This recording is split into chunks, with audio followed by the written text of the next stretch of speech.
Sawadee Kap. Hello and welcome to Daily Wisdom, Walking the Path with the Buddha. Today is our Pali Canon and English study group, and we're studying Volume 13, which is titled Generosity. We're going to be studying chapters 71 through 80 today. This is the second to last class before we restart from the very beginning on July 20th.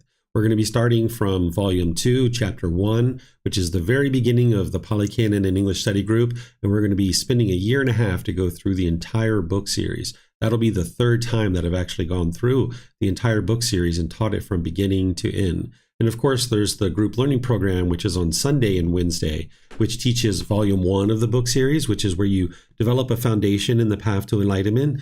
This is a 7-month program that's going to help you to gradually build up your foundation and understanding the path to enlightenment. So I'd like to welcome all of you, whether you're joining for the first time or you're joining regularly, and invite you to study along with us. We're going to be reading individual chapters from the book series, where I'll invite people in Zoom. If you guys would like to volunteer to read, you can volunteer to read any of these chapters. And as you decide that I'm sorry, I just got to close this little thing here. As you decide you might be interested to read the chapter, all you need to do is electronically raise your hand. I'll be able to see that here, and then I'll be able to call on you so that you can read the individual chapters. Once somebody reads it, either a student or myself, I will then teach a bit on that particular chapter, then open up to any and all questions that you guys have. So if you've studied these chapters ahead of time, this is a great opportunity for you to gain insight and wisdom further and beyond what it is that you currently understand based on you reading the chapter. But if you haven't read, it's okay, because you'll be studying here. But the book actually has a lot more detail in it than just what we're going to be covering in the class. So if there's someone who would like to volunteer to read, just let me know. Otherwise, I will go ahead and read the chapter. Looks like Yihang would like to read. Go ahead, ma'am. Yeah. Thank you, Teacher David. Persons who are worthy of gifts. 15th Discourse. Monks. Possessing 7 qualities, a monk is worthy of gifts, worthy of hospitality, worthy of offerings, worthy of respectful salutation. An unsurpassed field of merit for the world. What 7? Here, a monk is one who knows the teachings, who knows the meaning, who knows himself, who knows moderation, who knows the proper time, who knows the community, and who knows the wholesome and unwholesome kinds of persons. 1. And how is a monk one who knows the teachings? Here, a monk knows the teachings, the discourse, mixed prose and verse, expositions, verses, inspired utterances, quotations, birth stories, marvelous accounts, and questions and answers. If a monk did not know the teachings, the discourses, mixed prose and verse, expositions, verses, inspired utterances, quotations, birth stories, marvelous accounts, and questions and answers, he would not be called one who knows the teachings. But because he knows the teachings, the discourses, mixed prose and verse, expositions, verses, inspired utterances, quotations, birth stories, marvelous accounts, and questions and answers, he is called one who knows the teachings. Thus he is the one who knows the teachings. 2. And how is a monk one who knows the meaning? Here, a monk knows the meaning of this and that statement thus. This is the meaning of this statement. This is the meaning of that statement. If a monk did not know the meaning of this and that statement thus, he would not be called one who knows the meaning. But because he knows the meaning of this and that statement thus, this is the meaning of this statement, this is the meaning of that statement, he is called one who knows the meaning.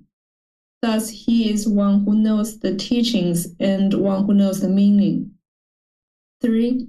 And how is a monk one who knows himself? Here a monk knows himself thus: I have so much confidence, virtuous behavior, moral conduct, learning, generosity, wisdom, and discernment. If a monk did not know himself, thus, I have so much confidence, virtuous behavior, moral conduct, learning, generosity, wisdom, and discernment, he would not be called one who knows himself. But because he knows himself, thus, I have so much confidence, virtuous behavior, learning, generosity, wisdom, and discernment, he is called one who knows himself. Thus, he is one who knows the teachings, one who knows the meaning, and one who knows himself. 4. And how is a monk one who knows moderation? Here a monk knows moderation in accepting robes, alms food, lodgings, and medicines and provisions for the sick. If a monk did not know moderation in accepting robes, alms food, lodgings, and medicines and provisions for the sick, he would not be called one who knows moderation. But because he knows moderation in accepting robes, alms food, lodgings, and medicines and provisions for the sick, he is called one who knows moderation. Thus, he is one who knows the teachings, one who knows the meaning, one who knows himself, and one who knows moderation. 5. And how is a monk one who knows the proper time? Here a monk knows the proper time thus: this is the time for learning, this is the time for questioning, this is the time for effort, this is the time for seclusion. If a monk did not know the proper time, this is the time for learning, this is the time for questioning, this is the time for effort, this is the time for seclusion, he would not be called one who knows the proper time. But because he knows the proper time, this is the time for learning, this is the time for questioning, this is the time for effort, this is the time for seclusion, he is called one who knows the proper time. Thus he is one who knows the teachings, one who knows the meaning, one who knows himself, one who knows moderation, and one who knows the proper time. 6. And how is a monk one who knows the community? Here a monk knows the assembly. This is a community of Khatyas. This is a community of Brahmins. This is a community of householders. This is a community of ascetics. Among these, one should approach this community in such a way, one should stop in such a way, one should act in such a way, one should sit down in such a way, one should speak in such a way, one should remain silent in such a way. If a monk did not know the community, this is a community of Khatyas, this is a community of Brahmins, this is a community of householders, this is a community of ascetics.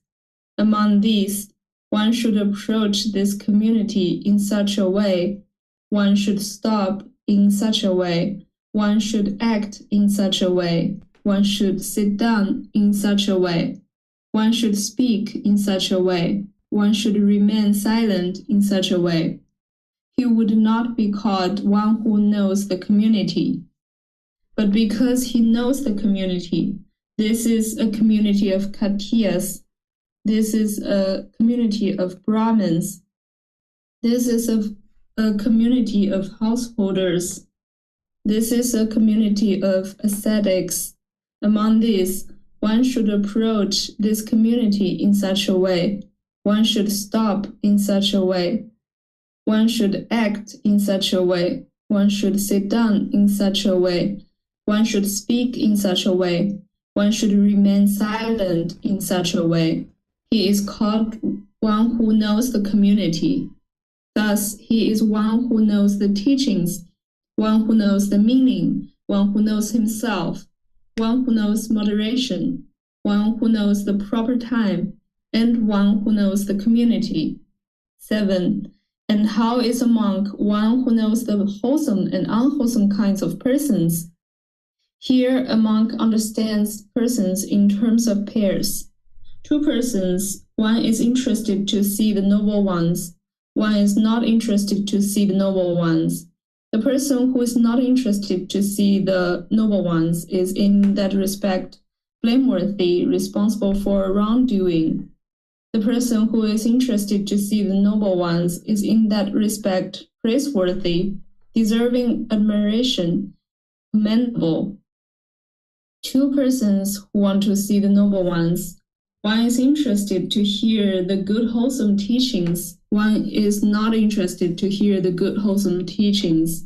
The person who is not interested to hear the good wholesome teachings is in that respect blameworthy, responsible for wrongdoing. The person who is interested to hear the good wholesome teachings is in that respect praiseworthy, deserving admiration, commendable.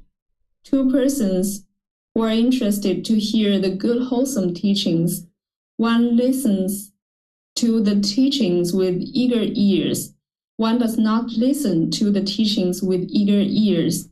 The person who does not listen to the teachings with eager ears is in that respect blameworthy, responsible for wrongdoing. The person who listens to the teachings with eager ears is in that respect praiseworthy, deserving admiration, commendable. Two persons who listen to the teachings with eager ears, one having heard the teachings retains them in mind, one having heard the teachings does not retain them in mind.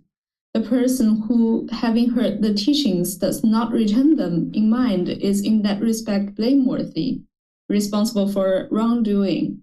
The person who, having heard the teachings, retains them in mind is in that respect praiseworthy, deserving admiration, commendable. Two persons who, having heard the teachings, retain them in mind, one examines the meaning of the teachings that have been retained in mind, one does not examine the meaning of the teachings that have been retained in mind.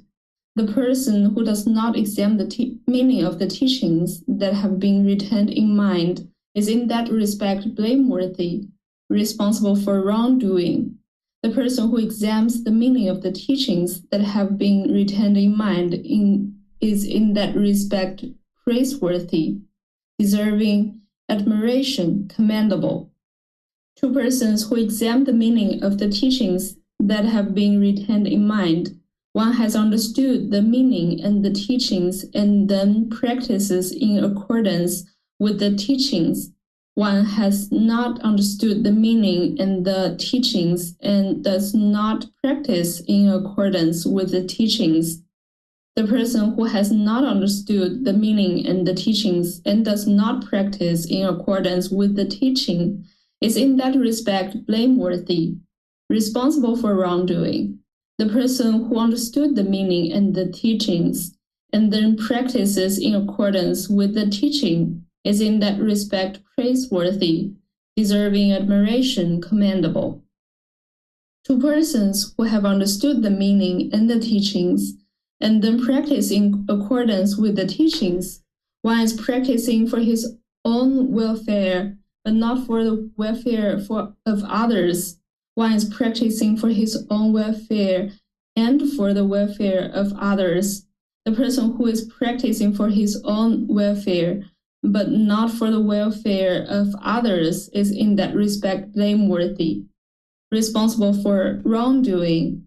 The person who is practicing for his own welfare and for the welfare of others is in that respect praiseworthy, deserving admiration, commendable. It is in this way that a monk understands persons in terms of pairs. It is in this way that a monk is one who knows the wholesome and unwholesome kinds of persons. Possessing these 7 qualities, a monk is worthy of gifts, worthy of hospitality, worthy of offerings, worthy of respectful salutation, an unsurpassed field of merit for the world. Okay, thank you, Yihang. This was a kind of a longer one compared to what we normally see, so great job of reading that. And as much effort as it takes to read that, just think about the Buddha teaching this from his own mind, 2,500 years ago, speaking it word for word for word, as clearly as it's written out here. So just helps you to see the level of wisdom that he had in his own mind. So here, this is the 15th discourse, where we've been learning a series of discourses where the Buddha is explaining the types of individuals for you to look for when you're actually practicing generosity in order to produce merit. Remember, generosity is the giving and sharing of more than is strictly required in any given situation, such as your time, effort, energy, and resources, without any expectation of anything in return. And you're going to need to practice generosity to train the mind to let go. That's going to help you to eliminate craving, desire, attachment, which ultimately helps you eliminate discontentedness and experience enlightenment. And then not only are you practicing generosity with all the people around you, but you're also practicing generosity towards the continuation of the teachings of the Buddha in order to produce merit, where you're making the teachings available for other people. So when you're making the teachings available for other people, you're making offerings to ordained practitioners, to teachers, to temples, things like this. And the Buddha is giving you guidance in these different discourses of the type of individual that you would like to look for. Because if you can imagine, during the lifetime of a Buddha, there would be countless people around him. And the people that were closest to him and learning closely, they would be practicing the teachings very closely and be getting to enlightenment. But there's people on the outer fringes that aren't necessarily practicing the teachings very closely. So he's giving guidance of who to support, because if you're supporting people who are practicing the teachings very closely, this will produce a higher quality of merit and allow the teachings to come into the world in a more profound way. So he's given us lots of guidance on that so far, and now he's giving us a lot of detailed guidance, and he's giving us these 7 things to look for. The first one is someone who knows the teachings and the discourses so that they understand the original words of the Buddha. That's the first thing, because you wouldn't be able to get to enlightenment as an individual if the person that you were learning from didn't know the original teachings of the Buddha. Not only did they know the original teachings, but they understand the meaning. That's this next part, that they can talk about the meaning and they can expound upon the meaning of what it is that the Buddha is actually describing in his teachings. Then one who knows himself, that a teacher, if they're enlightened, they're going to know they're enlightened, but if they're not yet enlightened, they would know where they are in their practice in terms of their level of confidence, their moral conduct, how much learning they need to do, their generosity, their wisdom, and their discernment or their wise decision making. An individual who's sharing the teachings to get to enlightenment, they should be a deep practitioner themselves, either enlightened or very close to it. So if they're not enlightened themselves, they're going to need to know themselves and where they're at on the path. And even if they're enlightened, they would know that they are enlightened, because that's going to then help them to be able to teach others. Then the Buddha talks about one who knows moderation, because anybody who's sharing the teachings in the way that the Buddha taught would share the teachings based in generosity, that they're not putting a price on their courses or things like that. They're just openly sharing through their own generosity, but they will be accepting donations in order to support the continued sharing of the teachings and also to support their basic existence, to be able to have food, clothing, shelter, and medical care and things like this. So if an individual knows moderation, what the Buddha is explaining is that they know how to accept gifts in a way that doesn't leave their students lacking the things that they need. Because part of the teachings is to teach their students to not practice generosity based in craving, desire, attachment, but to also not be selfish. So if a student is unenlightened, in which they would be, and they're learning this middle way, it's very likely that you'll have students that are practicing generosity that aren't practicing generosity from the middle way. So a teacher is going to need to be observant of their students and be sure that they're practicing generosity in the middle way. So if somebody notices that a student is financially having difficulties, but yet they're making these enormous offerings to them, a wise teacher would have discussion with the student to be able to ensure that the student understands how to practice generosity from the middle, that the teacher isn't just taking. And I can give you an example of this, that a few years ago, there was a student whose wife got laid off from work, and they had been studying with me for a good 8 months or a year, and they had never offered any kind of generosity to me, but I just kept helping them and kept teaching them. And then not too long after their wife had gotten laid off of work, they mentioned to me that they were planning to make an offering to me. And I consulted with them and I said, are you sure this is a good time? Because your wife just got laid off of work and maybe you're going to have challenges with your bills. Maybe you should think about this a little bit before you make any decision of whether or not to make an offering. So this is something that a teacher would do if they understand their students and they are observant to no moderation. They wouldn't just accept countless gifts from a particular student, because that student may not be practicing generosity from the middle way, and they may be depleting their resources. So a teacher needs to have the discipline and moderation to be able to observe that, and then share teachings with the student that's going to help them. Then the Buddha talks about a teacher or a monk who knows the proper time for learning, for questioning, for effort, and seclusion, going off by themselves. Right? I can give you an example of this, that this week I've been teaching a lot. There's a lot of new students coming. There's a lot of local students that are coming, and they've been interested in spending time outside of class. So I've been having a few events here at my house where students have been coming over, and we've been spending time together and doing different activities. Well, last night or yesterday in class, some students were asking like, hey, can we come over to your house and watch some football games? Because there's a big football match going on in Europe, where students were interested to come watch it on our TV. And I said, what time does that start? And they said, 11 p.m.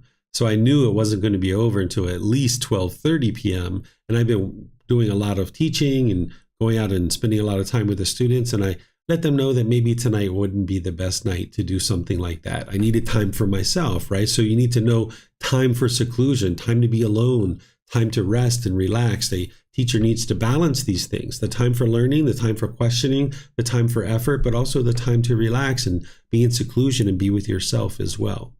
Then the Buddha talks about a teacher who you might consider to make offerings to would know communities. In other words, a community of Khattiyas, which these are people that were practicing the teachings pretty closely.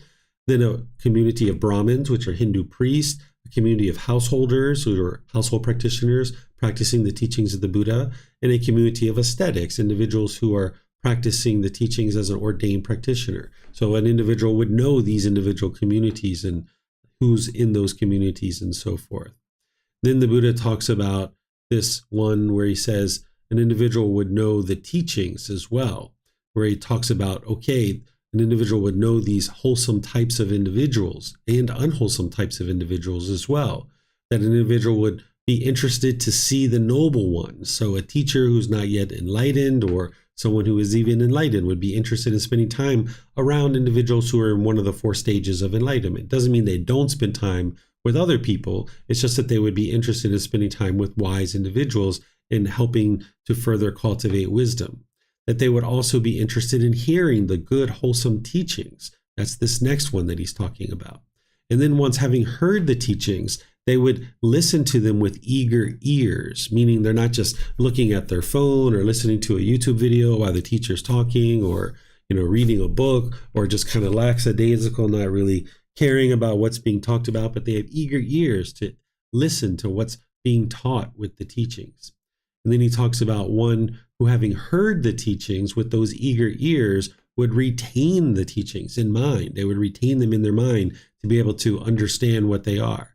And then having retained the teachings, they would examine them. This is the investigation that the Buddha teaches, that you investigate the teachings, you reflect on them to independently verify them, and you practice them. So here, the next one, he's talking about not only examining the teachings and retaining them, but that you also practice in accordance with the teachings. So you would see that in any teacher that you would be interested to support, is that they would not just understand the teachings intellectually, but they would be practicing the teachings. You were not interested in judging a teacher, but you're interested in looking at their practice. Are they bitter? Are they harsh? Are they hostile? Are they gambling? Are they smoking? Are they hitting animals? Are they, doing other things? Are they using drugs and intoxicants? You can see ordained practitioners and teachers who do that. Are they spending the donations that they are getting on things like, Gucci sunglasses, Fendi bags, private airplanes, things like this? These are all things that you would like to pay attention to, because your resources that you're sharing with a teacher should be used for their basic survival, their basic needs. But then you should see certain things coming back to the community in terms of courses, classes, and retreats, in terms of a nice facility to be able to host classes and things like this. That if they're just putting it in their pocket, then they're not necessarily teaching for the right reasons. And you would like to pay attention to that. Not that you have an expectation of how a teacher should use the donations, But you should notice that they're using a small portion of those things to sustain their life, but then there's certain things coming back to the community to help the community to continue to learn. Then the Buddha teaches that having understood the teachings and practice in accordance with the teachings, that they would then be practicing for their own welfare and for the welfare of others. Whereas if they were only practicing for their own welfare, they haven't understood the teachings of the Buddha, that when you're practicing these teachings, you're training your mind to not cause harm to others. And by not causing harm to others, you won't see harm coming back to you. You'll be able to clean up your life practice. So when you're learning and practicing these teachings, yes, it's good for your welfare and your peacefulness, but it's also good for other people too and other beings. Because if you eliminate killing and stealing and sexual misconduct and lying and taking substances that cause heedlessness, for example, if you improve your moral conduct, you're not causing so much harm to other beings. You've significantly reduced the harm you're causing other beings. So you learning and practicing these teachings isn't only for your welfare, it's for the welfare of others around you. Because if you have ego or if you have harsh speech or aggressive speech, you're putting that out and other people have to deal with that. And you would like to be practicing these teachings for your peacefulness and welfare, but also for others as well, because you're causing less and less harm to others. So these are the qualities that the Buddha is suggesting that you look for in an individual who you're planning to make offerings to. And of course, we learned all those other ways too that he discussed in the prior discourses. So let me know what questions you guys have here. You can put that into Facebook, YouTube, or Zoom, or you can raise your hand in Zoom and ask any questions that you like.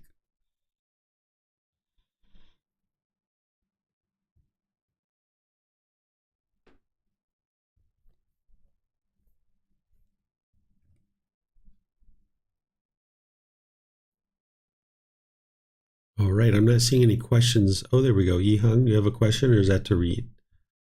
I also have a question about the last part. I think that was the 7. I know this is for maybe you to see who is the one you give generosity, practice generosity to, so that is a merit. But I was also thinking, would that be like in the very last one, that practicing these wholesome teachings not only for the own welfare but also for others? Would that also be a motivation for someone who practicing the teaching? For example, if I could thinking of adapting this motivation for myself to practicing these teachings. Yeah, that's one of the beauties of the teachings of the Buddha, that here he's describing the type of individual that you would like to look for in order to practice generosity to produce merit. But you can glean all these golden nuggets out of here about how he's describing the practice of an individual that is practicing really closely. And you can practice those same things too. So while he's describing it in terms of how to identify someone to practice generosity with, you can actually practice these same things, because what he's describing is a teacher who is sharing these teachings should either be enlightened or very close to it. So he's describing the process of how to become an enlightened being and how to practice as an enlightened being. So you can glean all that insight out of this discourse for your own practice as well. Okay, because I was thinking of this case of myself now. I feel like in the past few months, I am practicing out of a huge motivation that seeing the life is getting better just for my life myself. And then I feel like once it's not, or it's just stay still, then the motivation decreases. So I was thinking, would you have any advice to kind of transfer this motivation to the whole, the welfare of the whole beings, all beings? Because I feel like it's still kind of huge for like an individual to practice. Yeah, sometimes, when it comes to doing something for ourselves, sometimes people are really selfish and they're more than willing to do something for themselves. But sometimes other people, they kind of are not so motivated to do things for themselves. They're more motivated to do things for other people. So if it's like, whether it's like go to the restaurant by yourself and have a really nice dinner by yourself versus go to the restaurant and take your mom to the restaurant, you're maybe more motivated to do something like that. right? So if that motivates you, like where you're motivated by doing things for other people, this is one of the ways that you can get motivated, is that, you're doing this for other people. It's not just for yourself. And this is something that a Buddha thinks about too, as they're journeying to enlightenment. It's very challenging to get to enlightenment. It's not easy, but it's not difficult either. But it's a challenge. And as getting to enlightenment as a Buddha really thinks about other people in the entire world, that by them getting to enlightenment, they're going to be able to help so many people in the world. So an individual who's going to become a Buddha thinks about these kinds of things too. And that's why he's sharing this with you, is that this is what helped to motivate him to get to enlightenment, is thinking about other people and the fact that getting to enlightenment, you're not causing harm to others, but also he was able to cultivate the wisdom to help others too. So this can be motivating for you as well. I understood that example. Thank you. Mm-hmm. But I was also just thinking, maybe just me recently, I got sometimes also easily to get attached to another people to seeing the result. But I think from the teaching, I also, while practicing this generosity, but also needs to disattach with the result of other person receiving this. Like if they're happy or not, I don't really have to get attached with that. I just practice from my side. Yeah, it's understanding that you're doing this for your own welfare, in the welfare of other people, without having expectation that anybody will recognize that you are doing these things and becoming a better person. Because if you have that attachment or that craving or desire for other people to recognize what it is that you're doing, then your mind's going to experience discontentedness, because there's a craving, desire, attachment. So it's mentally understanding that I am doing this for myself and the welfare of other people as well, without an expectation or a desire for other people to acknowledge that. Okay. Thank you very much. Yeah, you're welcome. Let me check our internet one more time and see. I don't see any questions anywhere. So let's go to the next one. And Yihang, if you would like to read this, or if you need a break, just let me know. I could read this. Okay. Okay. A monk who is perfected in morality, a monk refrains from such base arts and wrong means of livelihood. Venerable Sir, whereas some ascetics and Brahmins feeding on the food of the dedicated make their living by such base arts, such wrong means of livelihood as palmistry, divining by signs, portents, dreams, body marks, mouth gnawings, fire ablations from a ladle of husks, rice powder, rice grains, ghee or oil, from the mouth or of blood, reading the fingertips, house and garden lore, skill in charms, ghost lore, earth house lore, snake lore, poison lore, rat lore, bird lore, crow lore, foretelling a person's lifespan, charms against arrows, knowledge of animals' cries. A monk refrains from such base arts and wrong means of livelihood. Thus, he is perfected in morality, whereas some ascetics and Brahmins make their living by such base arts as judging the marks of gems, sticks, clothes, swords, spears, arrows, weapons, women, men, boys, girls, male and female slaves, elephants, horses, buffaloes, bulls, cows, goats, rams, cocks, quail, iguanas, bamboo rats, tortoise, deer. A monk refrains from such base arts and wrong means of livelihood. Thus he is perfected in morality, whereas some ascetics and Brahmins make their living by such base arts, such predicting the sheaves will march out, the sheaves will march back, our sheaves will advance and other sheaves will retreat, our sheaves will win and other sheaves will lose, the other sheaves will win and ours will lose. Thus there will be victory for one side and defeat for the other. A monk refrains from such base arts and wrong means of livelihood. Thus he is perfected in morality. Whereas some ascetics and Brahmins make their living by such base arts as predicting an eclipse of the moon, the sun, a star, that the sun and moon will go on their proper course, will go astray, that a star will go on its proper course, will go astray, that there will be a shower of meteors and a blaze in the sky, an earthquake, thunder, a rising, setting, darkening, brightening of the moon, the sun, the stars, and such will be the outcome of these things.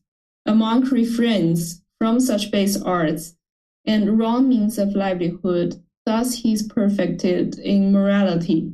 Whereas some ascetics and Brahmins make their living by such base arts as predicting good or bad rainfall, a good or bad harvest, security, danger, disease, health, or computing, calculating, poetic composition, philosophizing. A monk refrains from such base arts and wrong means of livelihood. Thus he is perfected in morality.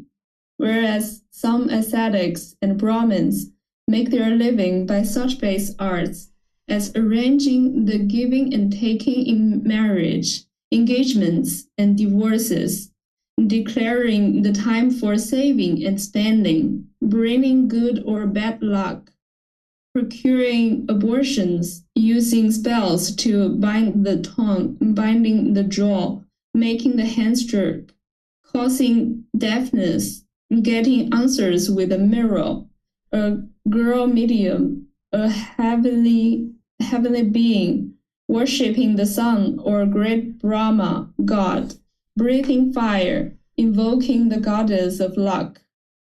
A monk refrains from such base arts and the wrong means of livelihood, thus he is perfected in morality.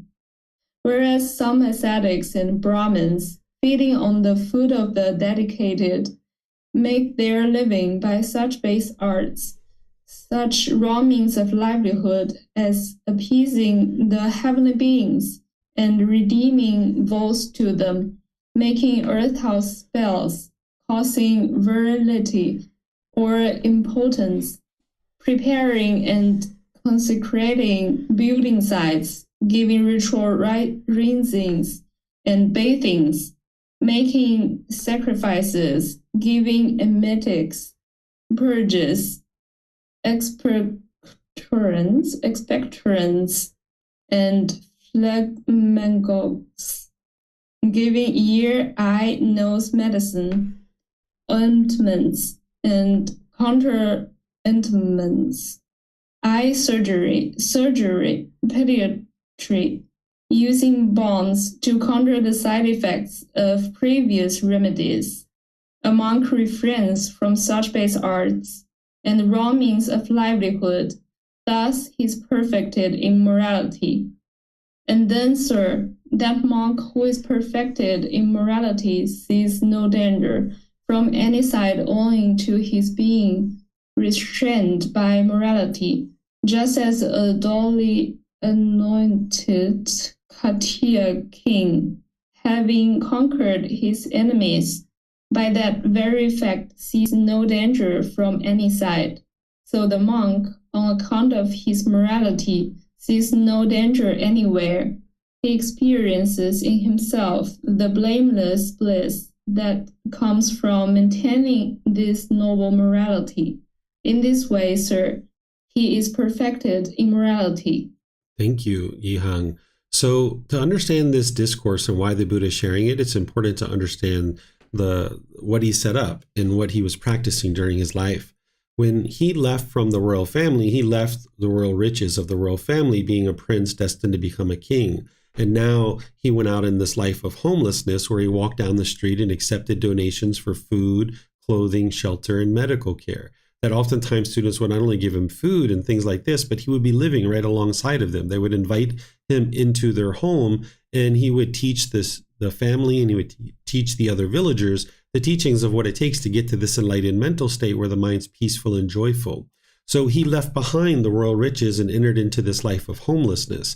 And now he's fully dependent on the generosity of his students. And his students are dependent on his generosity of sharing the teachings. Well, if an individual was off on the side while they were collecting these free resources from the community of food, clothing, shelter, medical care, and they're now running a business or they're doing any of these kinds of things that the Buddha taught here, then they're not really dedicating their time, effort, and energy and resources towards developing their own practice to get to enlightenment through cultivating wisdom. So therefore, they're not going to have the wisdom to give back to the community. So essentially, someone might even say that this person's a freeloader, right? That they're accepting all these donations from the community, but yet they're not doing the work themselves to train their own mind and then give back the wisdom that it takes to get to enlightenment to the community who's actually supporting them. Instead, they're just getting free food, clothing, shelter, and medical care, but yet they're doing all these other things on the side to be able to make money. And a lot of these things that the Buddha is talking about is actually just the opposite of the teachings of the Buddha. They're promoting wrong view. If you understand what right view is with the Four Noble Truths and how the mind functions and the natural law of karma and all these other things through the teachings of the Buddha, you can establish right view. Well, if you're a ordained practitioner helping people get to enlightenment and you're doing things like palmistry, divining by signs, doing these different things that he's talking about here, you're blessing and consecrating property, and you're participating in marriages and divorces and abortions, you're actually taking the community in the opposite direction of enlightenment. You're promoting wrong view.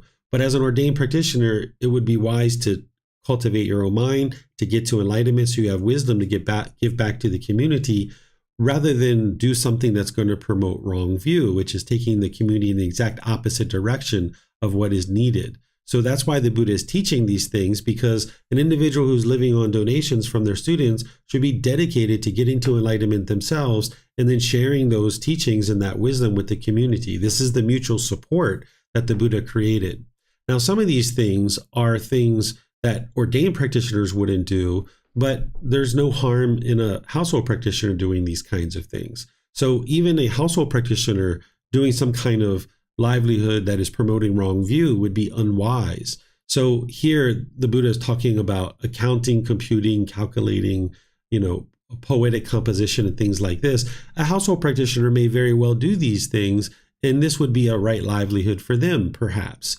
But for an ordained practitioner who's living off of the donations of the students, to go off and do these kinds of things is taking them away from the core central path, which is to cultivate their mind, develop wisdom, and then share that wisdom with others. So that's why the Buddha is teaching this, is so that if you're interested in making offerings to produce merit, that you would look for people who aren't doing these things. If they're a teacher, if they're an ordained practitioner doing palm reading, blessing and consecrating houses and property and businesses, if they're doing tattoos and things like this as an ordained practitioner or teacher, you're not interested in supporting that because you're actually giving that person support, but yet they're not doing the work themselves to meditate and train their mind and cultivate wisdom. So that's why the Buddha is sharing these kinds of things. So let me know what questions you guys have on this particular teaching. Looks like Yihang has a question. Go ahead, ma'am. Thank you, Teacher David. I wasn't very sure about the philosophizing there. Could you please give an example, perhaps? Philosophizing is like there's people who are philosophers, right? That they just expound about the philosophical things about the world. So if an ordained practitioner was doing that, they're just sometimes even speculating about the world. This isn't what the Buddha taught. The Buddha taught that ordained practitioners should teach the natural laws of existence, which is the actual truth, where philosophy oftentimes isn't necessarily the truth. So if an ordained practitioner was doing those things, it would be a wrong livelihood and they wouldn't be perfected in morality. But if a household practitioner was choosing to do that, that's completely different. That's something that maybe someone's a philosophy major and they go to school and they get a degree in that. And then maybe they're either teaching that or doing that as a career or occupation. So it's very different between how ordained practitioners or teachers who are living off of the dedicated support of household practitioners versus a household practitioner just practicing a livelihood of which they're getting paid to do that because people are interested in them doing that particular service or that particular product. Okay, very clear. Thank you. Yes, you're welcome. It looks like Hella has a question here in Facebook. Thank you so much for the class and for all the teachings. I would like to ask a question that isn't related to today's subject, please. When a fully enlightened being, Arahant, drops the body, what happens next? I understand that the cycle of rebirth is over for them, but can they occasionally incarnate if they choose to? Do they become what in New Age is called an ascended master? No, they do not. If an individual is enlightened and they get to death, they're not going to be reborn in the cycle of rebirth, which is what you're describing, but there is no further existence in the cycle of rebirth at that point.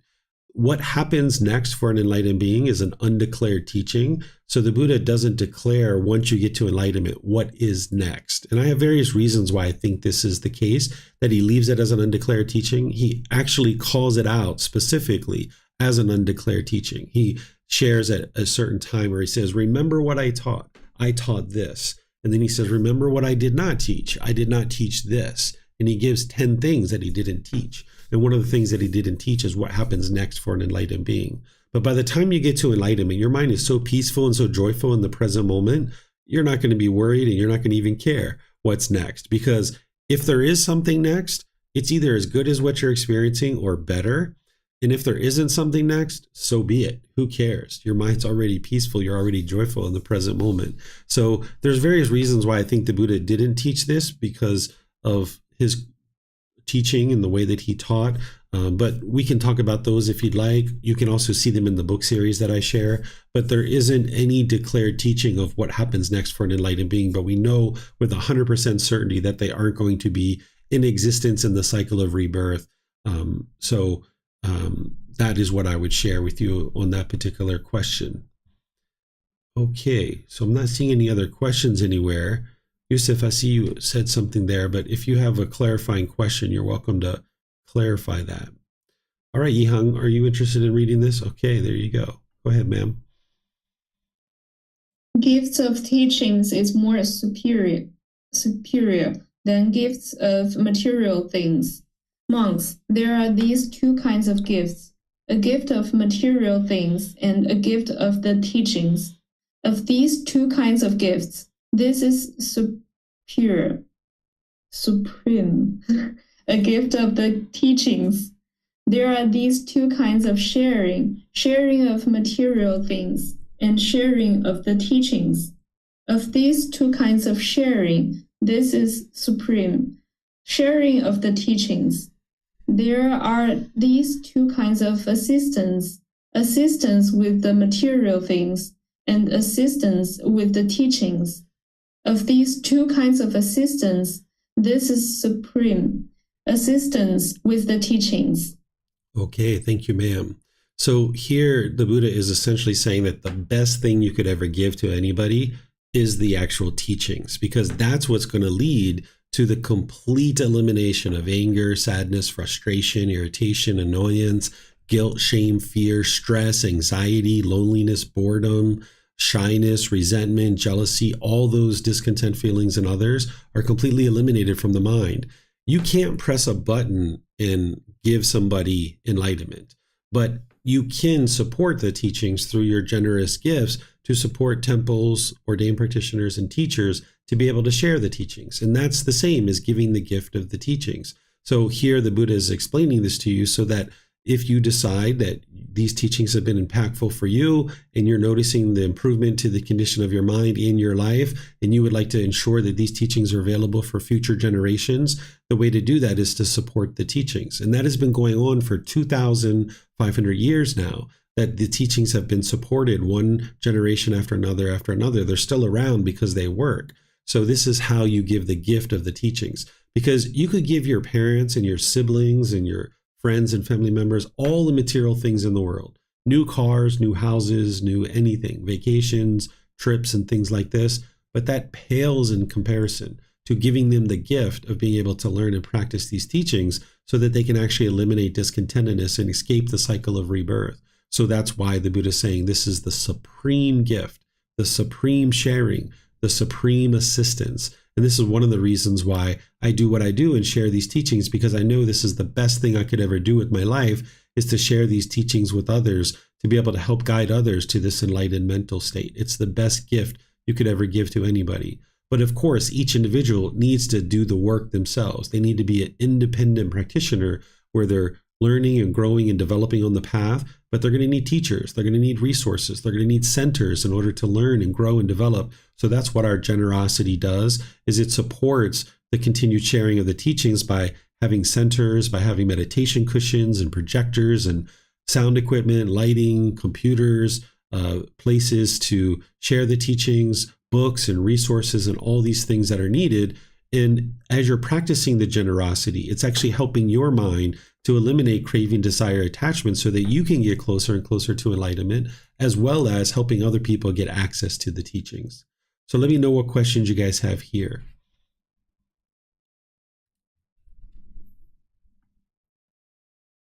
Okay, I'm not seeing any questions, so we'll move to the next one. All right, go ahead, Yihang. Among gifts, the best is the gift of the teachings. Monks, there are these 4 powers. What for?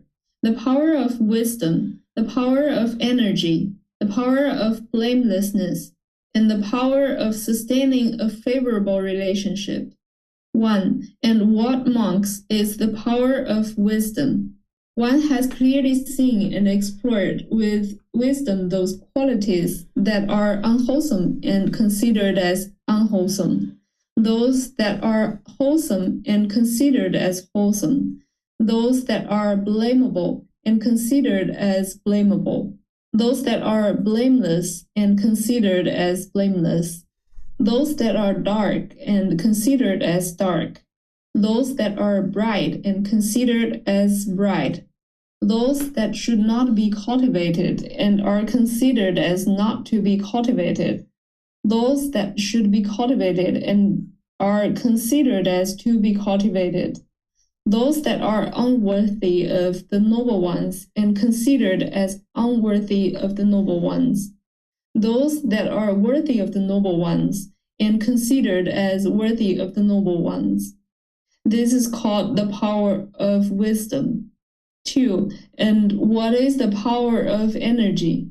One generates aspiration to abandon those qualities that are unwholesome and considered as unwholesome, those that are blamable and considered as blamable, those that are dark and considered as dark, those that should not be cultivated and are considered as not to be cultivated, those that are unworthy of the noble ones and considered as unworthy of the noble ones. One makes an effort, arouses energy, applies one's mind, and strives for this.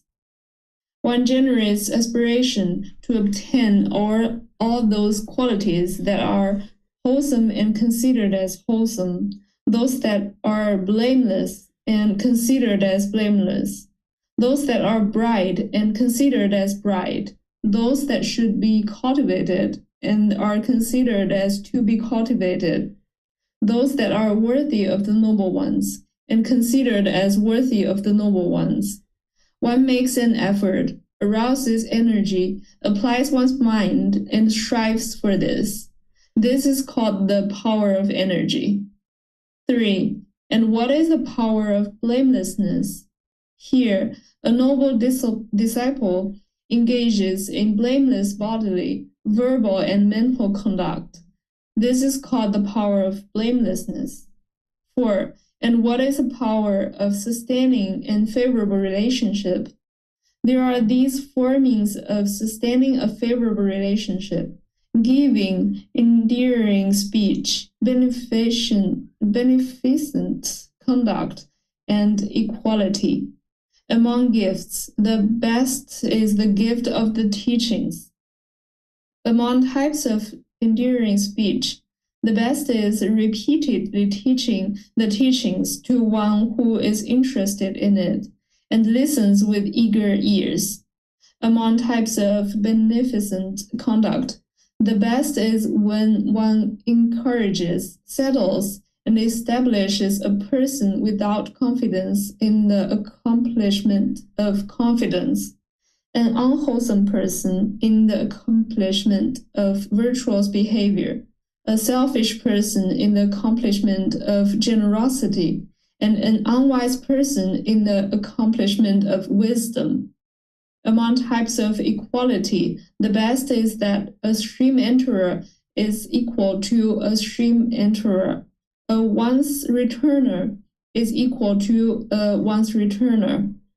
A non-returner is equal to a non-returner. And an arahant is equal to an arahant. This is called the power of sustaining a favorable relationship. These monks are the four powers. When a noble disciple possesses these four powers, he has transcended 5 fears. What 5? 1. Fear of loss of livelihood. 2. Fear of shame. 3. Fear of shyness in communities. 4. Fear of death. And 5. Fear of a bad destination in a future rebirth. The noble disciple reflects thus: I am not afraid on account of my livelihood. Why should I be afraid on account of my livelihood? I have the four powers: the power of wisdom, the power of energy, the power of blamelessness, and the power of sustaining a favorable relationship. An unwise person might be afraid on account of his livelihood. A lazy person might be afraid on account of his livelihood. A person who engages with blamable bodily, verbal, and mental conduct might be afraid on account of his livelihood. A person who does not sustain favorable relationships might be afraid on account of his livelihood. I am not afraid of shame. I am not afraid of shyness in communities. I am not afraid of death. I am not afraid of a bad destination in a future rebirth. Why should I be afraid of a bad destination in a future rebirth? I have the four powers: the power of wisdom, the power of energy, the power of blamelessness, and the power of sustaining a favorable relationship. An unwise person might be afraid of a bad destination. A lazy person might be afraid of a bad destination. A person who engages with blamable bodily, verbal, and mental conduct might be afraid of a bad destination. A person who does not sustain favorable relationships might be afraid of a bad destination in a future rebirth. When a noble disciple possesses these four powers, he has transcended these 5 fears. Okay, thank you, Yihang. So here the Buddha is giving these 4 powers that you can cultivate and looking at them in that way. The power of wisdom, of energy, blamelessness, and being able to sustain favorable relationships. Of course, the power of wisdom is first, because without wisdom, you wouldn't be able to do all the other things. The wisdom comes through learning, reflecting, and practicing the teachings. Then the energy is to arise the energy and effort to actually apply the teachings. Then the blamelessness is knowing what's wholesome and unwholesome, and sustaining the favorable relationships, or being able to have harmonious relationships in your life. If you're able to accomplish these 4 things through the Eightfold Path and all the other teachings of the Buddha, you can get to a point where you have no fear, because you don't have fear of certain things occurring in your life because you have these 4 powers. These fears that the Buddha is talking about here is fear of losing your livelihood. Well, if you have wisdom, if you have energy to cultivate the mind, if you understand what's wholesome and unwholesome, and you have sustainable relationships, you're not afraid of losing your livelihood, because you know you're doing a great job and your boss adores what it is that you're doing and wouldn't be interested in letting you go. Or if you have your own business, you know that you're conducting it very well and there's no way that this business is going to fall apart. Same thing with fear of shame, that if you're cultivating the wisdom and you're making wise decisions, there's not going to be any shame or shyness or fear of death or fear of a bad destination. So these are the 4 things that you can cultivate as part of your journey to enlightenment. So let me know if you guys have any questions here.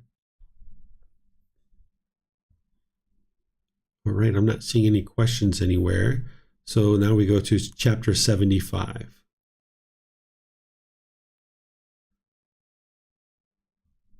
Okay, Yihang. The noble, I actually also wanted to mention, I feel like I saw Yusuf ask what is fear of shyness, but should I continue? You would like to ask me what the fear of shyness is? No, I think Yusuf was asking, but should I continue? What is the fear of shyness? Oh, sorry, I didn't see that, Yusuf. The fear of shyness is that, if you've ever been shy or you've ever been around someone that's shy, there's usually a bit of fear in there. And this is coming from the personal existence view, that first fetter, where the mind is wanting to be perceived by others in a certain way. So therefore, the mind is shy and not wanting to maybe have public speaking or talk in public or do any other kind of thing like that. That there's the shyness because in your mind with a lack of wisdom that you're doing things that are unwise, right? And there's that pollution of personal existence view in there. Looks like he's raising his hand now. Go ahead, Yusuf. You have a question? Hi. Should I continue about this thing or leave it sometimes else? What do you say? If you have a question, about the shyness. If you have a question, go ahead and ask it. Well, I have a lot, not shyness, but like suppression about my personality. I feel like my personality is suppressed, that I can't let it go with others, that I feel it could be silly or stupid or things like this, that I don't know if it will be good in front of others. It will be moral or something like this. I don't know how to put the question because it happened so quickly. So do you understand it? Yes. What you should do in this situation is when you're noticing that arising is cut it off and let it go. Ultimately, you would like to proactively eliminate personal existence view through what I share in Volume 1, Chapter 16. But right now, I encourage you to really just focus on the Eightfold Path so that you know without a doubt that whenever any discontentedness comes up, your automatic response should be to cut it off and let it go and redirect the mind. That's going to shave back the pollutions in the mind more and more and more. Yeah, thank you for this advice. But what if my personality was like silly or stupid or causing harm to others and I can't see that in it? That's where cultivating the wisdom of the path, that's going to teach you if you are causing harm to others. So that's why the Buddha is sharing here that the power of wisdom is first, the power of the energy, that means you're applying the effort to cultivate the wisdom and implement the teachings, the power of blamelessness, where you understand what's wholesome and unwholesome. And then there's the power of sustaining favorable relationships, which you will be able to do if you have wisdom, the power of energy, and the power of blamelessness. Yep, thank you. You're welcome. Okay, so we'll move to chapter 75, the noble giving. Go ahead, Yihang.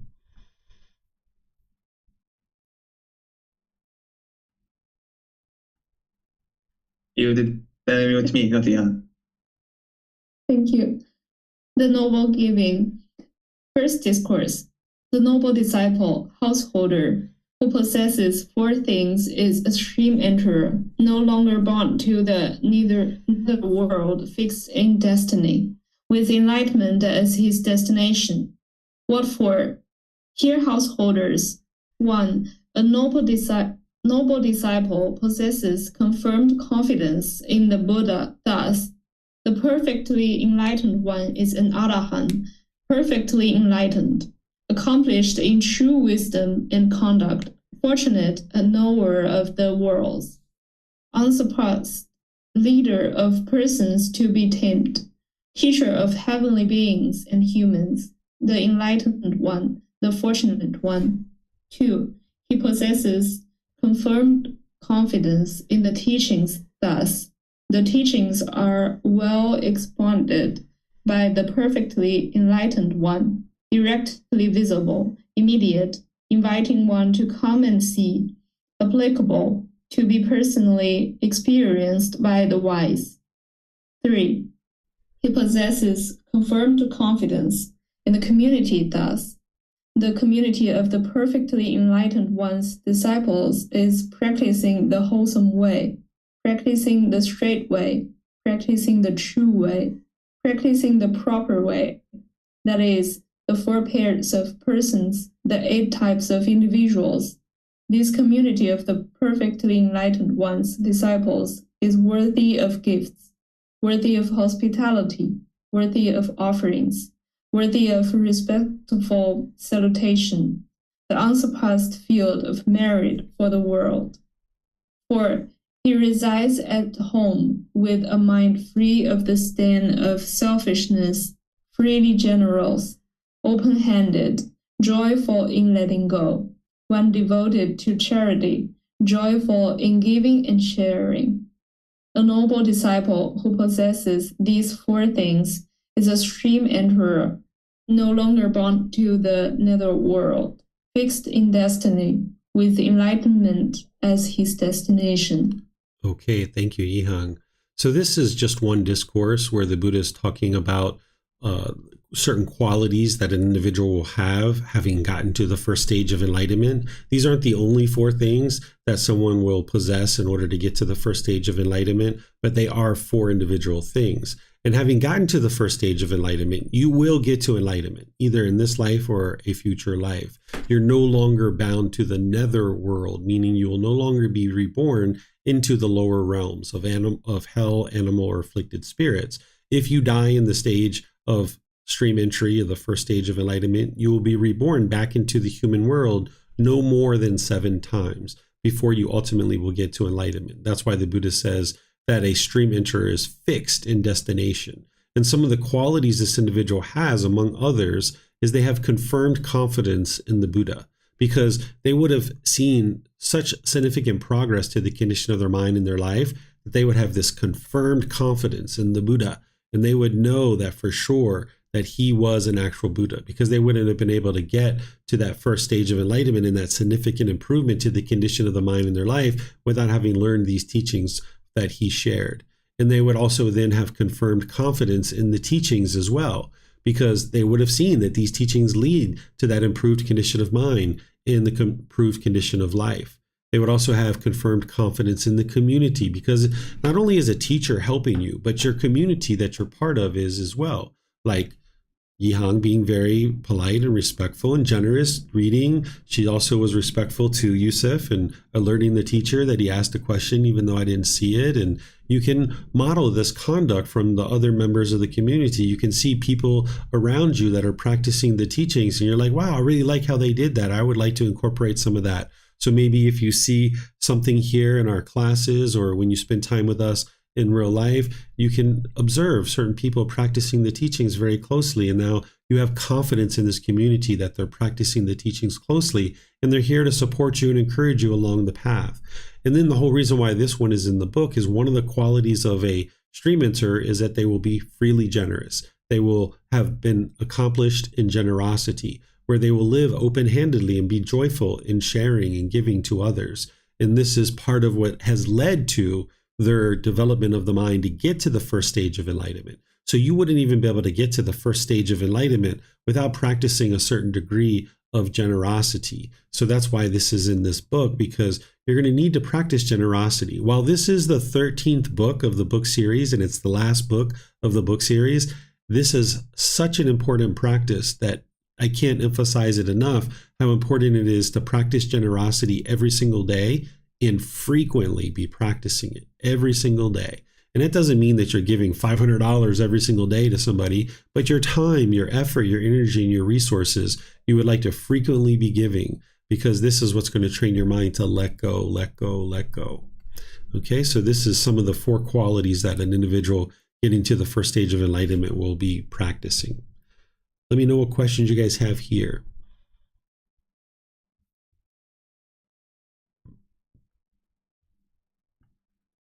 Okay, I'm not seeing any questions anywhere. So now we'll move to the next chapter, which is chapter 76. All right, Ihang, if you'd like to read that one, go ahead, ma'am. The Noble Giving, Second Discourse. In that case, Sariputta, he does not give a gift with expectations, with a bound mind, looking for rewards. He does not give a gift thinking, having passed away, I will make use of this. He does not give a gift thinking, giving is good. He does not give a gift thinking, giving was practiced before by my father and forefathers. I should not abandon this ancient family custom. He does not give a gift thinking, I cook, these people do not cook. It isn't right that I who cook should not give to those who do not cook, but rather he gives a gift thinking just as he sees of the elders, that is, Ataka, Vamaka, Vamach, heavenly being, Vesamita, Yamatagi, Angirasa, Bharatavaya, Vaseta, Kasapa, and Bagu held those great sacrifices, so I will share a gift. He does not give a gift thinking, when I am giving a gift, my mind becomes tranquil, and energy and joy arise, but rather he gives a gift thinking it's an enhancement of the mind, an accessory of the mind. He gives that gift to an ascetic or a Brahmin, food and drink, clothing and vehicles, garlands, scents, and ornaments, bedding, dwellings, and lighting. Having given such a gift, with the breakup of the body, after death, he is reborn in companionship with the heavenly beings of Brahma's company. Having exhausted that Dhamma, psychic potency, glory, and authority, he does not come back and return to this state of being. Okay, thank you, Ihang. So here, the Buddha is helping you to understand the purpose of practicing generosity. And he shares it down here. He says that the reason why you give a gift is because it's an enhancement of the mind. That's the whole reason why you're practicing generosity. You're not interested in having expectations when you're practicing generosity. Because if you practice generosity with an expectation, it's not actually generosity. There's still craving, desire, attachment in there. And if you're practicing the giving and sharing with an expectation, then you're setting yourself up for painful feelings because your expectations aren't going to be met. You should be giving and sharing without any expectation of anything in return, because oftentimes the mind becomes selfish, where it only does something because it wants something in return. So if you're giving somebody something because you want something back from them, you're not practicing pure generosity in the situation. So I give the example oftentimes that I think you can relate to, that if you were going into a store and you saw someone behind you and you hold the door for them and they walk through, if you're standing there with the expectation that they will say thank you and they don't say thank you, you will be frustrated and you will be agitated and you'll be annoyed. And if you understand the universal truth of impermanence, it's not possible for every single person who walks through the door to say thank you. Therefore, if you're standing there with the expectation of a thank you, your mind is going to experience discontentedness. And you're only doing this because you want something in return. So you need to get to the point where you're practicing generosity and you're not even expecting a thank you from the person who you're practicing generosity with. So if you can get to that point where you're readily giving and sharing without any expectation, not even an expectation of a thank you, this is helping to enhance your mind because you're training your mind to let go. You're training your mind to eliminate craving, desire, attachment, eliminate selfishness. And that's what you would ultimately like to get to. So let me know what questions you guys have here. Looks like Yusuf has a question. Go ahead, sir. Sir, about the last discourse, you said to be generous every day if possible. Sometimes there is lack of energy, tiredness, or complacency. Is it better to share my time in those situations or to not do that, to not overload the mind? The whole reason why the complacency and the laziness is there is because of craving, desire, attachment. The mind's holding on. So if you refrain from practicing generosity because of the laziness, then it just allows the laziness to continue. So you need to do just the opposite of what the mind wants to do. In the unenlightened state, the mind is typically going to be interested in doing just the opposite of what would be wise to actually do. So in this situation, I would encourage you to practice generosity, because that's going to help the mind to let go. And you can practice generosity as simple as, like I mentioned, you're walking into a store and you hold the door for the people behind you. That takes like 5 seconds, 10 seconds. And you can be doing these kinds of things, throughout your day. You can donate blood. You can do all kinds of different things that don't even cost any money whatsoever. But you are sharing your time, your effort, your energy, and resources, which is more than is strictly required in any given situation, without any expectation of anything in return. You said to do the opposite, to eliminate the tiredness or laziness. But I see it in my mind that this will only overload the mind. Am I right here or wrong? My sister told me to do something for her, and that would take half an hour. Isn't that loading my mind, or it is doing the opposite and it's wise? And if you're lazy and you're complacent, you would like to do just the opposite. That's the whole reason why. I'm tired. I don't know. Hold on. Let me talk, Yusuf. That's your craving, right? When you jump in and you interrupt somebody, that's a craving. So if your mind is lazy and dull and lethargic, that's your mind holding on. So if you continue to do those things, then your mind's not releasing, it's not letting go. So you would like to do just the opposite, which is train your mind to be willing to give and share. And that's what's going to train your mind to practice generosity and eliminate your cravings, desires, attachments. If you just stay in the laziness, then that's where the mind's going to reside, and you're just going to dwell in that laziness. So you got to do just the opposite of what the mind wants to do.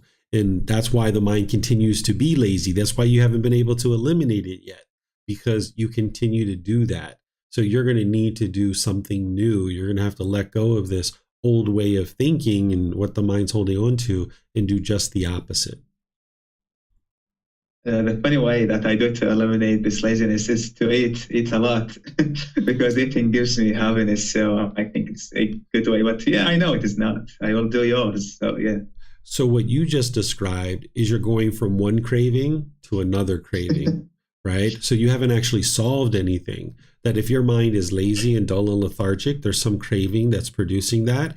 And now if you turn to food, and that's where you're getting your happiness from the food, that's a central desire that the mind's holding on to. And now you've just gone from one craving to another craving, and you haven't actually solved anything. Yeah, thank you. Yep, you're welcome. Okay. I don't see any other questions anywhere, so let's go to the next one, which is chapter 77. All right, Ihan, go ahead, ma'am. The Noble Giving, Third Discourse. Monk, just as an oil lamp burns in dependency on oil and a wick, and when the oil and wick are used up, if it does not get any more fuel, it is extinguished from lack of fuel. So too, when he feels a feeling terminating with the body, he understands, I feel a feeling terminating with the body. When he feels a feeling terminating with life, he understands, I feel a feeling terminating with life. He understands, on the dissolution of the body, with the ending of life, all that is felt, not being excited in, will become core right here.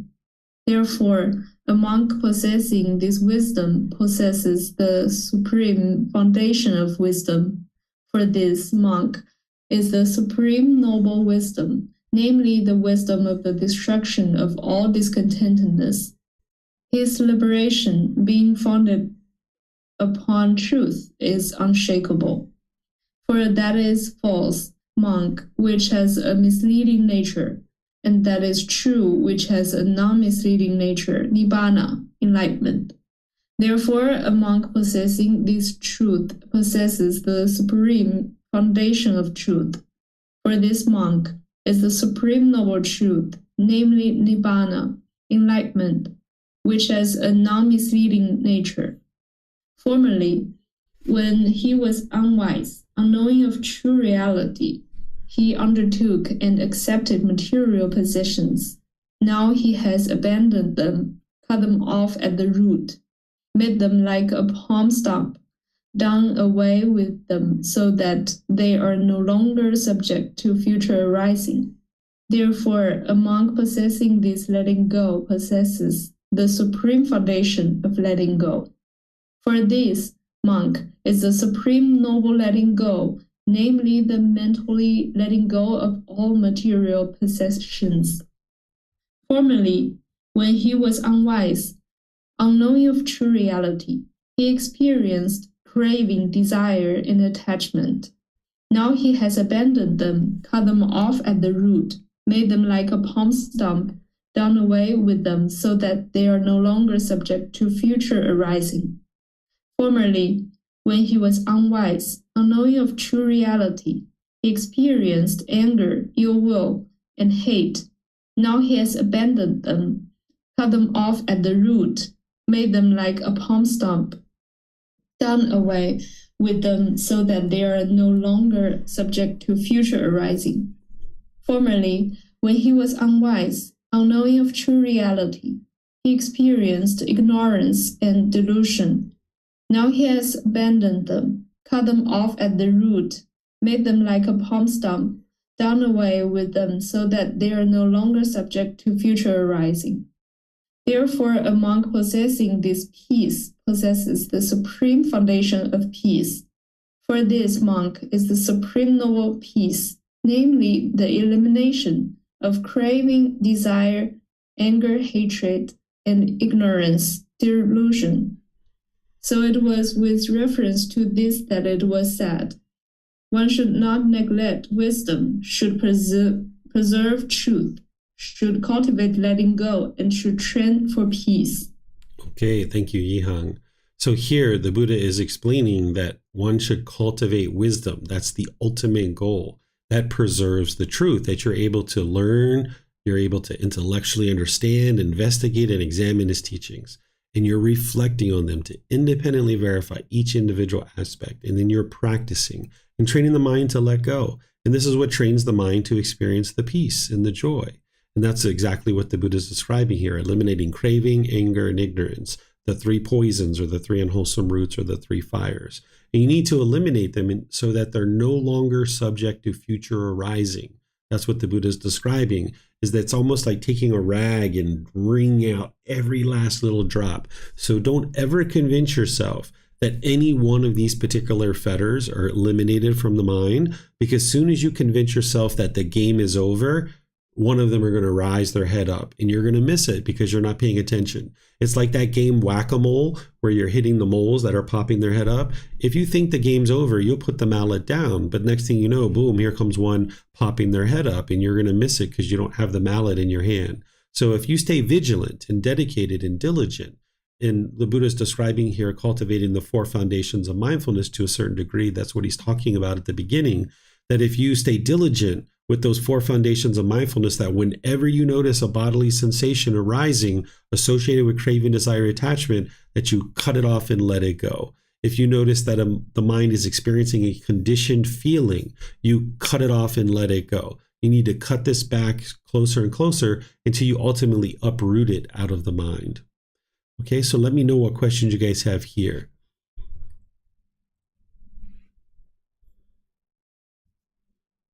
All right, I'm not seeing any questions anywhere. So now we'll move to this chapter 78. Go ahead, ma'am.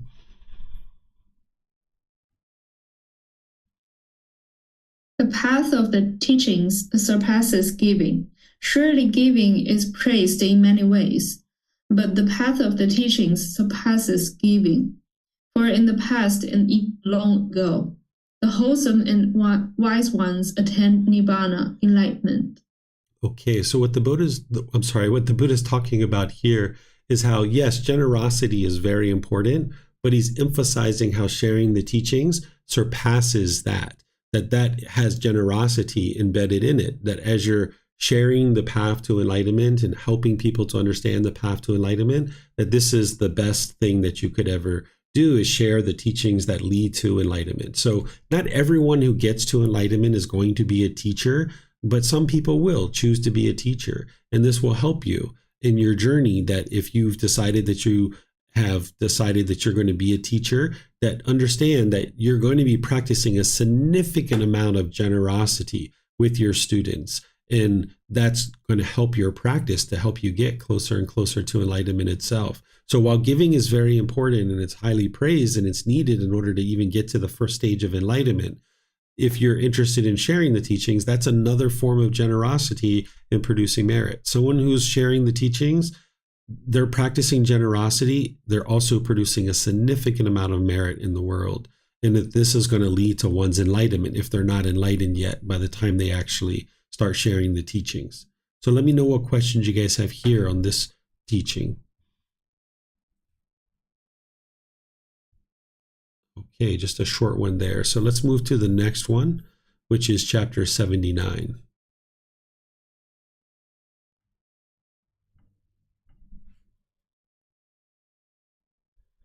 To develop a mind of loving kindness is more fruitful than giving. Monks, if someone were to give away 100 pots of food as charity in the morning, 100 pots of food as charity at noon, and 100 pots of food as charity in the evening, and if someone else were to develop a mind of loving kindness, even for the time it takes to pull a cow's udder, either in the morning, at noon, or in the evening, this would be more fruitful than the former. Therefore, monks, you should train yourselves. Thus, we will develop and cultivate the liberation of mind by loving kindness. Make it our vehicle, make it our basis, stabilize it, exercise yourself in it, and fully perfect it. Thus should you train yourself.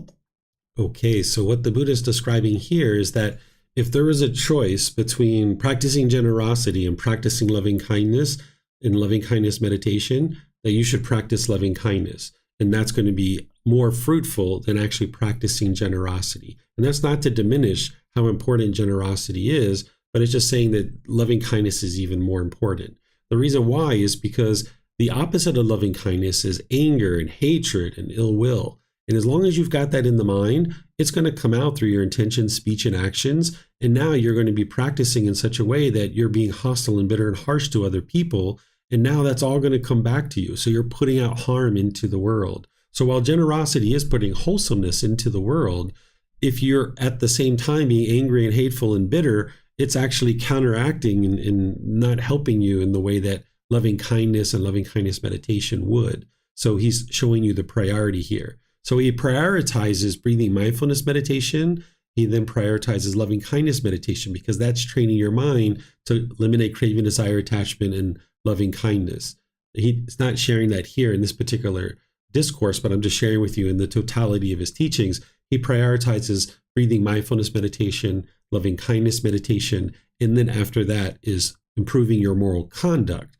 And part of that is practicing the generosity. So these are the things that you would like to be doing, which is all detailed in his core central teaching of the Eightfold Path. So that's what you would ultimately like to be learning and growing and developing so that you can train your mind and move it away from causing harm to others. Because as long as you're causing harm to others, it's just going to keep coming back to you. So practicing loving kindness is going to be helping you to accomplish that. So let me know what questions you guys have here.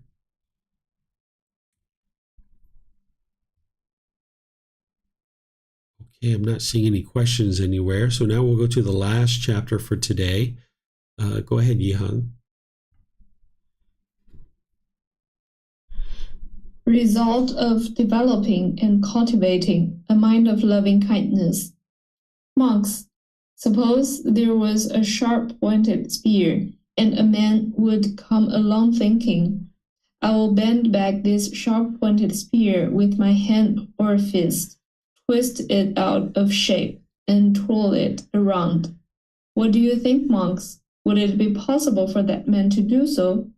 No, venerable sir. For what reason?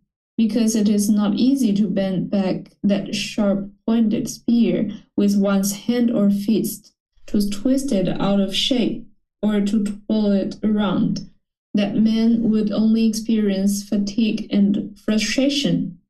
So too, monks, when a monk has developed and cultivated the liberation of mind by loving kindness, made it a vehicle, made it a basis, stabilized it, exercised himself in it, and fully perfected it. If a non-human being thinks he can overthrow his mind, that non-human being would only experience fatigue and frustration. Therefore, monks, you should train yourselves thus. We will develop and cultivate the liberation of mind by loving kindness, make it our vehicle, make it our basis, stabilize it, exercise it ourselves in it, and fully perfect it. Thus should you train yourselves. Okay, thank you, Yihang. So here the Buddha is describing the benefits of cultivating loving kindness, and this is just some of them. There's others as well. He's describing that once you cultivate your mind and fully develop it in the mind, that these non-human beings can't invade your mind, like beings in the hell realm or afflicted spirit realm, because those beings are always interested in producing calamity and unwholesome things in the world. They're going to try to influence you in unwholesome ways. But if your mind is protected by loving kindness, you know that it's not wise to go out into the world and cause harm to others. So that's one of the benefits of having practiced loving kindness. You know, there's multiple places in the teachings of the Buddha where you can see that he's teaching you to cultivate loving kindness within your own mind, that loving kindness meditation is not to change other people or send loving kindness to other people, but instead you're exercising your mind in the loving kindness. You're fully developing loving kindness within your mind. This is how you should train your mind. You're not training other people. You're not trying to change other people through your meditation. You're trying to cultivate loving kindness within your own mind. And that's what's going to help you to do that, is the loving kindness meditation.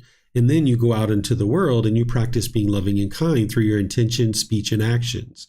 This is what's going to transform your mind away from anger, hatred, ill will, and all the lesser versions like frustration, irritation, annoyance, even the slightest annoyance or even the slightest dislike is eliminated from the enlightened mind. You won't even dislike another being. You can learn to love and have kindness towards all beings. And it starts with learning the Eightfold Path. And part of that is loving kindness meditation and fully cultivating the mind, but then practicing it through right intention, right speech, and right action in day-to-day life. So this is chapter 80. If you guys have questions on this, let me know by putting that into Facebook, YouTube, or Zoom. Okay, it looks like Hella has a question here. Thank you very much for the answers. Why is it that not everyone who reaches enlightenment chooses to be a teacher if it's the highest possible value? What else could they possibly be interested in? So not everybody has the ability to teach or the interest to teach. If everybody was interested in teaching, this would be permanence. And we know the universal truth of impermanence, that there's going to need to be multiple different people in the world doing different things. So because of impermanence, because people have different various interests and goals, they're going to be interested in other things. So an enlightened being could be a politician or a police officer, or a taxi driver, or some other thing, a food server or something like this.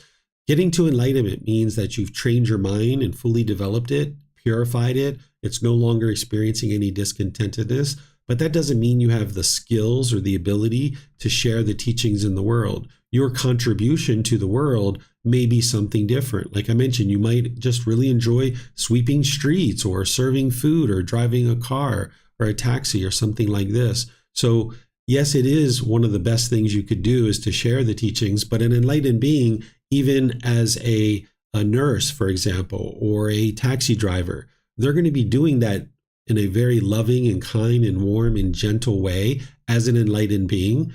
And other taxi drivers can learn from that. So while they may not be actively teaching like a teacher, like what I'm doing here, they are helping others to be able to understand the teachings through their day-to-day activities. When they go into a store and they're checking out at a cashier and they're being polite, kind, friendly, and respectful, for example, other people are taking note of that and realizing like, wow, that's really wise. or when they're interacting in their community. Maybe if they have children and they have children that are going to school, maybe they're interacting with the teachers and the administrators in very loving and kind ways, which is helpful, so that those individuals can learn from that as well. So there's multiple ways of teaching, so to speak. But when I talk about teaching, I mean like hanging up a shingle and saying, okay, I'm going to host classes. Not everybody's going to do that. But enlightened beings will typically be helping others to understand the teachings in one way or another, even as a taxi driver or a food server or things like this. So not everyone who attains enlightenment is going to have the ability or the skills or qualifications or the interest even to be an actual teacher. They might have other skills and abilities. Okay. I'm not seeing any other questions anywhere. So what I'm going to do is just end class by thanking all of you guys for joining, whether you're joining for the first time or you've been joining regularly. Next week is our last class in this 1.5-year program where I've been guiding students through all the various books of this book series, The Words of the Buddha, The Path to Enlightenment, Revealing the Hidden. We've gone from volumes 2 all the way through volumes 13, all the individual chapters. I've been teaching this for 1.5 years now, and this is the second time I've taught it. So we're going to start all the way from the beginning. Not that you need to start this program from the beginning, but we will be starting it from the beginning. So it's an ideal time to actually start on July 20th, volume 2, chapter 1. And you can read those chapters by downloading the book from our website at buddhadailywisdom.com. You can take it and go print it. You can get printed versions here at the temple in Chiang Mai, or you can order them on Amazon. You can just look up my name, David Roylands, and you'll be able to find all the books. Or you might look for the Words of the Buddha book series. You'll be able to find it that way too. So thank you all for joining for today's class. And if you're interested in joining the future classes, I teach each Saturday for the Pali Canon and English study group at 9 a.m. Thai time and 9 p.m. as well. And then there's the group learning program, which is each Sunday and Wednesday, where I go through volume 1 of this book in a more traditional fashion, where I go chapter by chapter every Sunday. That's a 7-month program to help you develop a foundation in the path to enlightenment. And tomorrow, we're going to be in chapter 12 of volume 1, which is titled Craving is the Problem, What is the Solution? Here I'm going to be teaching you about the Four Noble Truths, which is the very first teaching on the path to enlightenment. And I'm going to discuss the various types of cravings that are potentials in the mind. And then on Wednesday, I'm going to be doing meditation with students and then opening up to any and all questions that you guys might have. So perhaps I'll see you guys in one of these future classes. Have a very lovely and wonderful rest of your day. We'll see you next time. Sawadee krap.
Thank you again for watching.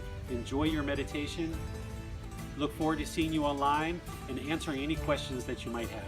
Thank you so much.